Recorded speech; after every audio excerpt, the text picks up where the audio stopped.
E aí pessoal do Facilitando a Medicina, tudo bom com vocês? Eu espero que sim. Eu sou Cleverson Delvec e a gente vai para mais um vídeo referente à fisiologia, com base no Fisiologia de Guyton.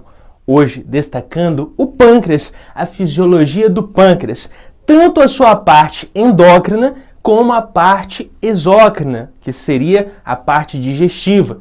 E claro, a endócrina, que se envolve no sistema endócrino, com insulina, glucagon, entre outros. Tranquilo? Vamos destacar tudo da fisiologia do pâncreas. Eu convido você a participar aqui da comunidade, só clicar nesse botãozinho vermelhinho escrito inscrever-se, que está embaixo do vídeo. Clicou ali, você já faz parte aqui. Lembrando que nós temos tudo de fisiologia, tudo segundo o Guyton em vídeos. Se você quer ver todos os vídeos em ordem, ao final desse vídeo vai aparecer um quadradinho escrito Fisiologia, em algum lugar aqui da tela, ao final do vídeo. Clica no quadradinho e vai aparecer tudinho aí pra você. Beleza? Tá convidado? Se inscreve e vamos ao que interessa. Fisiologia do pâncreas. Hoje, destacando essa parte da secreção pancreática, voltada para o sistema digestivo. Vamos lá. Beleza, pessoal. Secreção pancreática agora. O que a gente pode falar sobre ela? Voltada para o sistema digestivo, obviamente. Primeiro de tudo, a gente não pode esquecer que o pâncreas é uma glândula que é mista. O que isso quer dizer? Que ela tem capacidade tanto de liberar hormônios para o sangue, como de liberar uma secreção exócrina, que vai ali, né, por meio dos seus ductos. Tranquilo? Então lembre-se disso. O nosso pâncreas é uma glândula mista, que tanto tem uma ação endócrina, que libera ali hormônios para o sangue, como exócrina, que libera ali substâncias para um ducto, né, que vai seguir o seu trajeto e ter algumas funções. E o que a gente vai destacar hoje aqui é a ação do pâncreas exócrino, que ajuda na nossa digestão. Vamos lá? Bom, pessoal, e quando nós falamos, né, destacando esse pâncreas na sua parte exócrina, que é a parte que ajuda no sistema digestivo, nós temos que destacar, na verdade, que ele possui ali a região acinosa e a porção tubular. A região acinosa é onde vai produzir o que a gente chama do famoso suco pancreático, que vai ter inúmeras enzimas para ajudar na nossa digestão dos alimentos. A gente vai ver isso mais à frente nesse vídeo. Mas o que eu quero que você guarde, a região acinosa, os ácinos do pâncreas, ajuda exatamente, né, liberando essas enzimas pancreáticas. Beleza? Agora, a região tubular, que a gente destaca aqui, ela tem uma importante função de liberar principalmente bicarbonato. E esse bicarbonato é excelente para ajudar a neutralizar a acidez do meio, né? E aí eu destaco para você como que forma esse bicarbonato. Como nós vemos aqui, ele forma por uma troca, né? É um antiporte. Quando entra cloreto, sai bicarbonato. E esse bicarbonato que é formado nesse processo que nós vemos aí, né, da união do nosso CO2 com a água, forma o ácido carbônico, H2CO3, ele sofre uma hidrólise ali e libera bicarbonato, e o H+, ele segue o seu trajeto para fazer uma troca, né? Sai hidrogênio, entra sódio. Belezinha? Então, esse é o arranjo para a gente acabar conseguindo liberar, né, esse bicarbonato nessa região tubular. Tranquilo? E aí você fala, beleza. Você falou que a região acinar, ela libera as enzimas que ajudam no processo, né, de fazer a digestão dos alimentos. E essa região tubular libera o quê? Libera o bicarbonato esse que vai ter função de neutralizar a acidez. Então vamos ver na prática como que acontece? Vamos lá? Primeiro de tudo, a acidez. Nós falamos que o alimento está no estômago, né? Está ali com acidez, né? O HCl está atuando nesse alimento para formar o quimo. Após abrir o píloro, esse quimo passa do estômago para o duodeno, que já é intestino. Chegou no duodeno, esse duodeno não aceita acidez. Ele não aceita porque vai causar dano no epitélio intestinal e também as enzimas que vêm do pâncreas não conseguem atuar em meio ácido. Então tem que neutralizar aquela acidez. Vamos entender o que vai acontecer agora. Então, pessoal, repetindo aqui, está saindo o quimo do estômago para o duodeno. Nesse duodeno, ele não aceita acidez. E esse quimo que veio do estômago está ácido. Então, o que acontece? É detectado nesse duodeno acidez. E o que vai acontecer? As células S desse intestino, desse duodeno, detecta a acidez e fala: libera secretina, libera secretina, libera secretina. E vai ter a liberação dessa secretina. Então as células S percebem essa acidez, libera a secretina vai até o pâncreas e fala: pâncreas, libera bicarbonato que está ácido meio. E ele faz isso. Ele libera nessa porção tubular o bicarbonato. E o que o bicarbonato faz? Ele vai lá onde está o quimo ácido e neutraliza essa acidez, ajudando assim a neutralizar, né? Deixar um pH mais ali básico, meio alcalino, e meio para neutro, para alcalino, né? Um pHzinho ali ideal para que depois chegue as enzimas pancreáticas e consiga fazer o seu papel sobre exatamente aí esse bolo alimentar, né? Fazer a digestão. Então o primeiro passo é o que? Chegou no alimento, o quimo ácido, células S detecta isso, as células S faz aí o processo de liberação da secretina que atua sobre o pâncreas e o pâncreas vai fazer o que? Liberar o bicarbonato que vai atuar sobre esse quimo ácido fazendo a neutralização, deixando o pH entre neutro e alcalino. Beleza? Agora, neutralizou, tranquilo. O alimento está no intestino. E agora? Eu preciso continuar a digestão desse alimento. E o que acontece? Quando existe a presença, né, agora já neutralizado o pH, os nutrientes estão ali, né, nesse intestino, tem uma célulazinha que detecta a presença de nutrientes, que é a célula I. Essa célula I percebe que tem nutrientes nesse nosso intestino. O que ele faz? Ele faz a liberação da CCK ou colecistoquinina, pessoal. E essa célula aí, ao detectar esses nutrientes e induzir a liberação da colecistoquinina, essa colecistoquinina, ela tem a capacidade de atuar sobre o pâncreas, fazendo com que agora a parte acinosa, a parte exócrina desse nosso pâncreas, libere as enzimas digestivas, o suco pancreático. E esse suco pancreático, pessoal, é recheado, né, de enzimas que são capazes de fazer a digestão. Como nós vimos na playlist aqui, se você não acompanhou, caiu aqui de paraquedas, o que acontece? Basicamente, esse pâncreas vai liberar esse suco pancreático, que chega na segunda porção do duodeno, e ali nós vamos ter lipase, que ajuda o quê? A digerir lipídios. Vamos ter amilase, que ajuda a quê? A fazer a digestão dos carboidratos, o amido.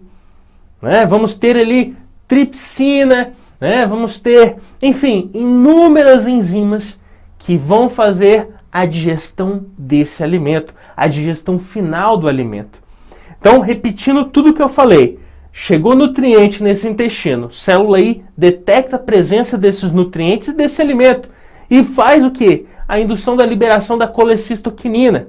Essa colecistoquinina vai até o pâncreas e fala: pâncreas, chegou a hora, libera o suco pancreático, libera essas enzimas.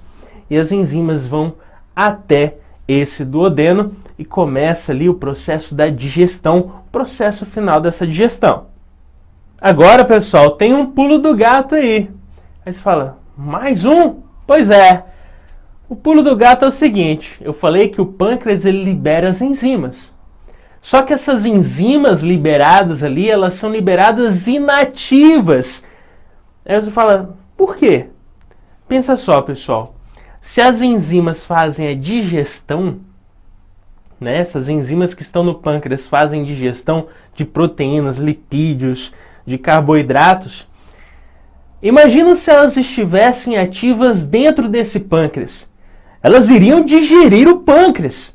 E eu não quero isso, né? Isso daí, na verdade, pode acontecer em situações patológicas. Mas o normal, não. Essas enzimas têm que estar inativas, né? Tripsinogênio, né? Quimiotripsinogênio, enfim, todas inativas. Então, o que acontece? Essas enzimas saem do pâncreas inativas e chegam no duodeno. E lá no duodeno, no intestino delgado, vai ter a ativação dessas enzimas para que elas possam fazer o seu papel. Aí você fala, mas como que ocorre essa ativação? Simples. Quando essas enzimas chegam, né, saem ali do pâncreas inativas e chegam nesse intestino delgado inativas ainda, elas vão chegar basicamente na porção da borda em escova, próximo a essas células intestinais. E ali nós vamos ter a presença da enteroquinase, que vai transformar essas enzimas que estão inativas em enzimas ativas.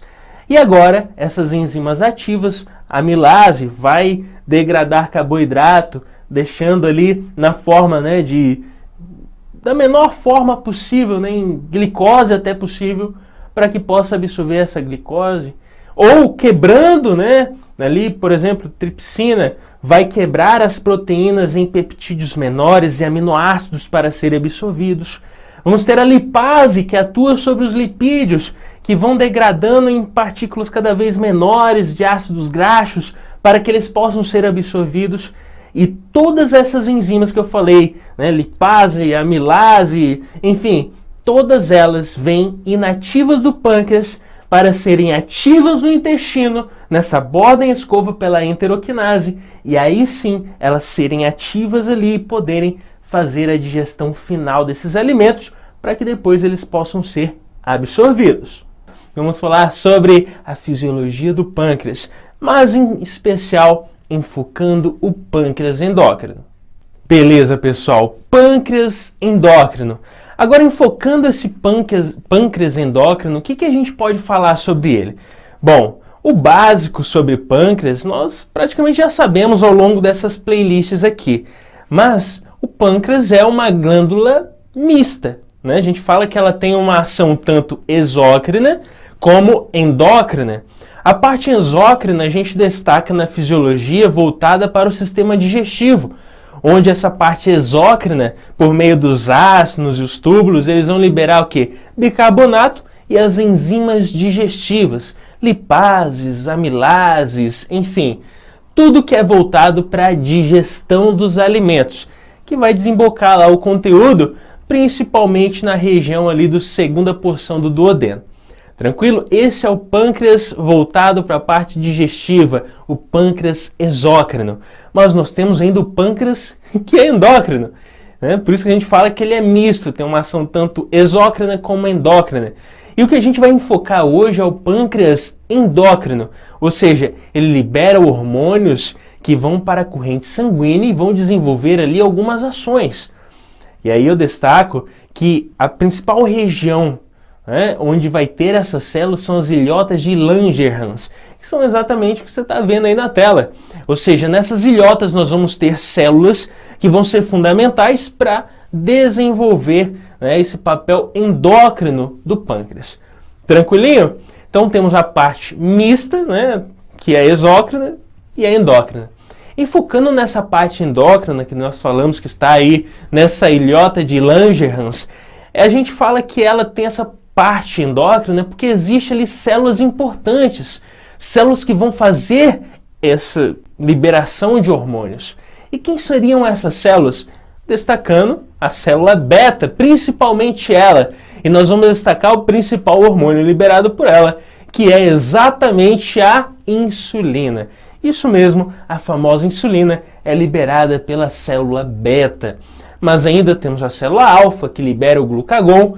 Temos ainda as células delta, que libera, né, essa porção ali, a somatostatina. E já destacando a ação dessa somatostatina, ela tem uma ação inibitória da liberação de glucagon e de insulina. Beleza? Então, célula delta libera a somatostatina, que tem ação inibitória tanto da liberação de insulina como de glucagon.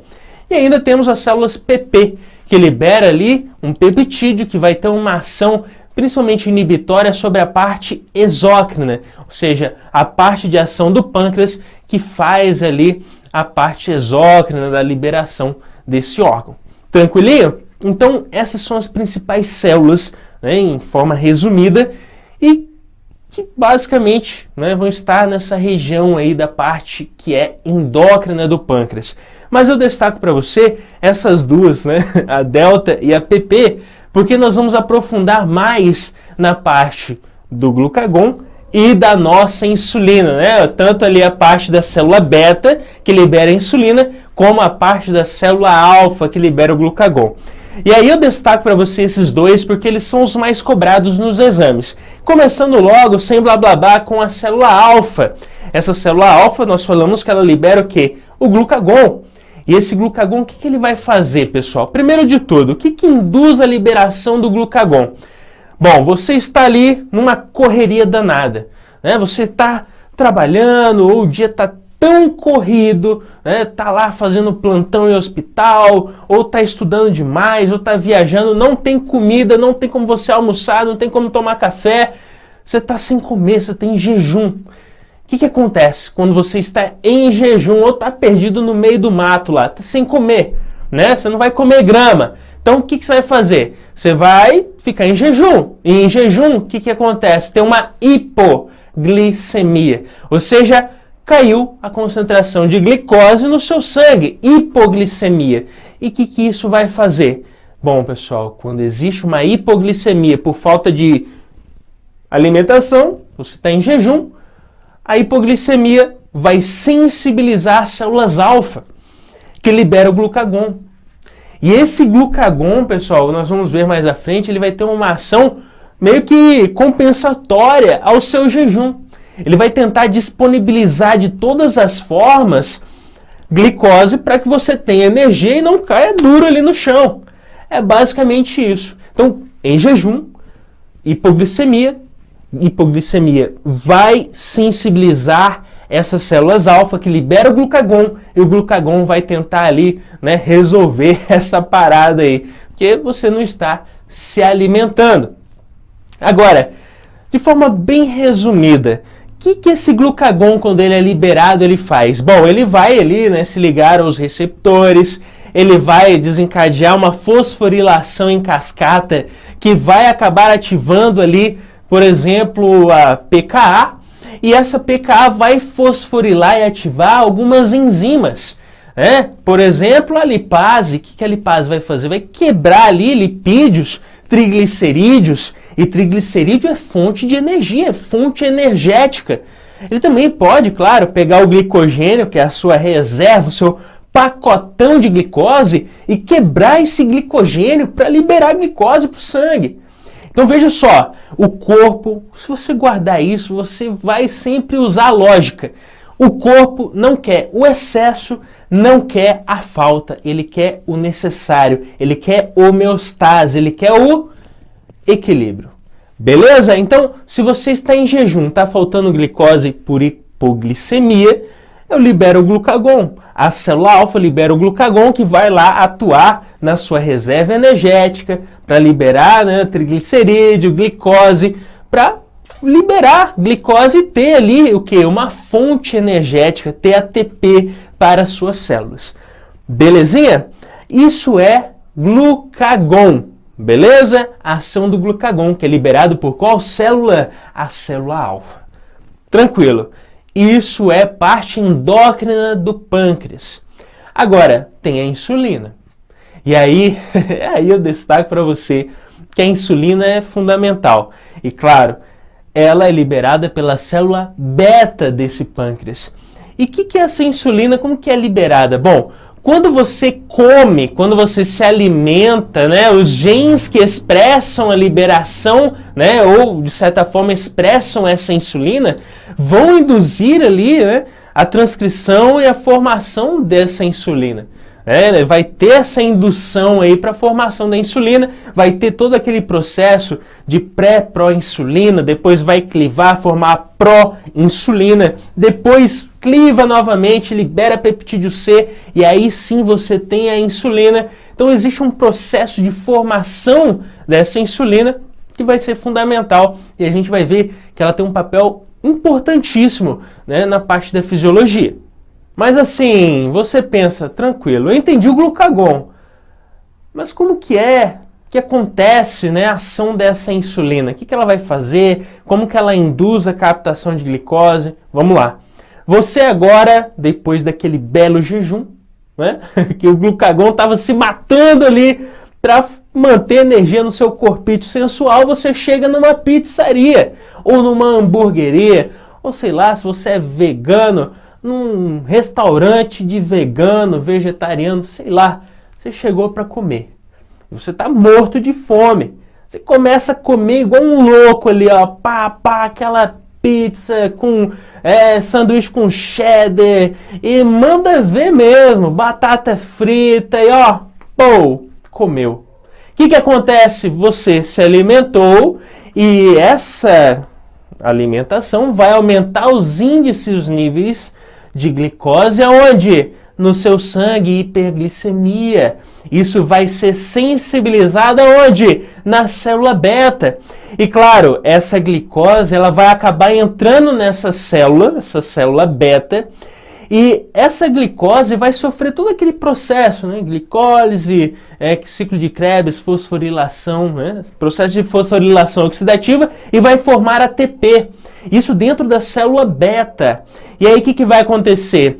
Por meio dessa formação de ATP, pela glicose que entrou ali por GLUT2 nessa célula, ele vai acabar levando uma despolarização nessa célula, porque ele vai bloquear o canal de potássio. Então vou repetir para não restar dúvidas. Tem glicose no sangue. E essa glicose vai entrar na célula beta pelo GLUT2, um transportador de glicose. Ali essa glicose sofre todo um processo, né? Fosforilação oxidativa e forma ATP. E esse ATP acaba por, de certa forma, bloquear o canal de potássio. Isso gera nessa célula uma despolarização. E essa despolarização acaba abrindo ali canais de cálcio. E esses canais de cálcio libera esse cálcio ali e vai o que? Acabar mobilizando grânulos, né, vesículas e grânulos com presença de insulina para que ela seja liberada dessa célula na corrente sanguínea. Então, pessoal, esse é basicamente o processo da liberação. Você se alimentou, glicose no sangue, sensibiliza essa célula beta, né, que vai ali, posteriormente, por todo esse processo, liberar essa insulina. Aí você pensa, o que essa insulina vai fazer? Bom, ela vai ter várias ações. Mas quando essa insulina é liberada, ela vai se ligar aos receptores, né, das células. E ela vai fosforilar ali, né, vai ter um processo em cascata de fosforilação. Mas só um exemplo principal que eu quero te dar é que ele vai ativar o AKT. E esse AKT, basicamente, vai fazer com que o GLUT, que está no citoplasma dessa célula, GLUT4, ele vai fazer com que esse GLUT, esse transportador, vá do citoplasma para a membrana dessa célula. E ali, esse transportador, né, vai para essa membrana e permite o ingresso da glicose que estava passando ali na corrente sanguínea. Então veja só, a insulina se liga ali no seu receptor, vai fosforilar em cascata várias reações, entre elas fosforila o AKT, que induz de certa forma com que o GLUT, que está ali dentro dessa célula, no citoplasma, vá para a membrana. E esse GLUT, transportador de glicose, permite o ingresso de glicose dentro dessa célula. Tranquilo? Então, quando a gente fala de glicose, ela vai, ali, de certa forma, levar a uma homeostase daquela situação de hiperglicemia. A gente não quer excesso, não quer falta, a gente quer o equilíbrio necessário nesse corpo, inclusive no sangue. Tranquilo? Então, essa insulina ela tem ação ali de formação de reserva, vai formar ali tecido adiposo, vai formar o glicogênio, ou seja, tem ali grande quantidade fornecida, então eu vou estocar para quando esse indivíduo irresponsável que não se alimentou, eu uso o o glucagon, para que eu use essa reserva. Então, enquanto o glucagon atua em falta, ou seja, está faltando ali porque o indivíduo não se alimentou, ele vai usar as reservas para que gere energia. A insulina é o contrário. Se eu tenho se eu tenho bastante ali sendo fornecido, porque esse indivíduo se alimentou, eu vou começar a estocar, formar tecido adiposo, formar o glicogênio, tecidos e também a nossa reserva energética. Tranquilo? Então, pessoal, com isso a gente finaliza mais um vídeo. Eu espero ter te ajudado. Se inscreve no canal e até um próximo vídeo. Valeu!